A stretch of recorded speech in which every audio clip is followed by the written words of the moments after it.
बिस्मिल्लाहिर्रहमानिर्रहीम। अस्सलाम वालेकुम रहमतुल्लाहि व बरकातुहू। जिस्मानी या माली मोहताजी से बचना चाहते हो तो महरब की नमाज के बाद ये तस्बीह पढ़ो। अल्लाह दुनिया वालों से बेनियाज कर देगा। हज़रत मोहम्मद सल्लल्लाहु अलैहि वसल्लम ने फरमाया। नाज़रीन, जानी या माली मोहताजी से बचना चाहते हैं तो महरब की नमाज के बाद इस ख़ास तस्बीह को पढ़ने की आदत बना लें, क्योंकि अल्लाह के महबूब हज़रत मोहम्मद सल्लल्लाहु अलैहि वसल्लम ने फरमाया कि जो बंदा अल्लाह को याद करते अल्लाह उसे लोगों से बेनियाज कर देते। तो नाज़रीन, मोहताजी सिर्फ पैसों की नहीं होती बल्कि जानी मोहताजी भी बहुत बड़ी आजमाइश है। यानी जिस्मानी कमज़ोरी या बीमारी की वजह से इंसान दूसरों पर इन्हिसार करने लगते हैं। ज़रूरी नहीं कि सिर्फ बूढ़ा इंसान ही मोहताज हो। आजकल तो कई नौजवान भी अचानक बीमारियों में मुब्तला होकर दूसरों के सहारे पर आ जाते हैं और ये कैफियत इंसान के लिए बहुत तकलीफ दह होती है। इसी तरह माली मोहताजी भी इंसान की इज़्ज़त नफ्स को मुतासर करती है। जब बंदा अपनी ज़रूरियात के लिए दूसरों के सामने हाथ फैलाने पर मजबूर हो जाए तो दिल टूट जाता है। अगर आप चाहते हैं कि अल्लाह ताला आपको जानी और माली दोनों तरह की मोहताजी से महफूज रखे, आपको सेहतमंद रखे, आपके रिज़्क़ में बरकत दे और आपको सिर्फ अपना मोहताज बनाए, ना कि दुनिया वालों का, तो इस तस्बीह को दिल से यकीन के साथ और पाबंदी से पढ़ें। ये कोई आम अमल नहीं बल्कि बहुत ही खास और मुजर्रब अमल है जो अल्लाह के फजल से इंसान को अंदर से मजबूत करते हैं, उसके हालात बदल देते हैं और उसे ऐसी खुदारी अता करते हैं कि वो सिर्फ अपने रब के आगे झुकते हैं, किसी और के सामने नहीं। तो अल्लाह ताला हम सबको अपनी रहमत से बेनियाज फरमाए और हर किस्म की मोहताजी से महफूज रखे, आमीन।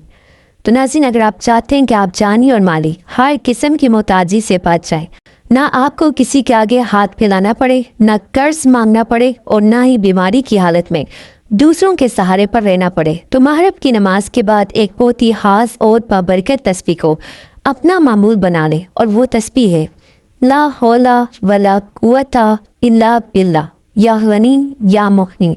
इसको रोज़ाना कम से कम 100 मरतबा महरब की नमाज के बाद इकट्ठा मिलाकर आपने ये तस्बीह पढ़नी है। अव्वल हर 3 मरतबा या 11 मरतबा दुरूद शरीफ पढ़ने और दिन में मुकम्मल यकीन रखें कि देने वाला सिर्फ अल्लाह है। तो नाज़रीन, मोहताजी जो है सिर्फ पैसों की नहीं होती बल्कि जिस्मानी मोहताजी भी एक बहुत बड़ी आजमाइश है। आजकल अचानक ऐसी बीमारियां लग जाती हैं कि जवान इंसान भी दूसरों का मोहताज हो जाते हैं, लेकिन जब बंदा इस तस्बीह को पाबंदी से पढ़ते हैं तो अल्लाह ताला उसे अपने सिवा सबसे बेनियाज कर देते हैं। अगर कोई बीमार हो तो अल्लाह उसे शिफा अता फरमाते हैं और अगर कोई सेहतमंद हो तो उसे आने वाली बीमारियों से महफूज रखता है। इसी तरह माली तौर भी अल्लाह ताला रिज़्क़ में बरकत अता फरमाते हैं। ऐसे असबाब पैदा फरमाते हैं कि बंदे को ना कर्ज लेने की ज़रूरत पड़ती है और ना किसी से उधार मांगने की, और आहिस्ता आहिस्ता बंदा सिर्फ अपने रब का मोहताज रह जाता है, ना कि दुनिया वालों का। इसलिए इस अमल को यकीन, सब्र और पाबंदी के साथ जारी रखें। इंशाअल्लाह आप खुद अपने हालात में बेहतरी महसूस करेंगे और अल्लाह ताला आपको इज़्ज़त, सुकून और बेनियाज़ी अता फरमाएगा इंशाअल्लाह। तो नाज़रीन, आखिर में यही नसीहत है कि अपने रब से ताल्लुक़ मजबूत करें, क्योंकि जो अल्लाह का हो जाता है अल्लाह उसे कभी तन्हा नहीं छोड़ता। हमेशा याद रखें कि असल सहारा ना माल है ना लोग बल्कि सिर्फ अल्लाह की ज़ात है। इसीलिए हर हाल में अल्लाह का शुक्र अदा करें, सब्र करें और उस पर कामल भरोसा रखें। अल्लाह ताला हम सबको जानी और माली हर किस्म की मोहताजी से महफूज रखे, हमें सेहत, रिज़्क़ में बरकत और दिल का सुकून अता फरमाए और हमें सिर्फ अपना मोहताज बनाए, आमीन। अगर आपको ये वीडियो पसंद आई हो तो इसे लाइक करें, अपने दोस्तों अजीज़ों के साथ शेयर करें ताकि वो भी इस खैर में शामिल हो सकें, और हमारे चैनल को सब्सक्राइब करना ना भूलें ताकि ऐसी मज़ीद बबरकत और फ़ायदेमंद वीडियोज़ आप तक पहुँचती रहें। जज़ाकल्लाह।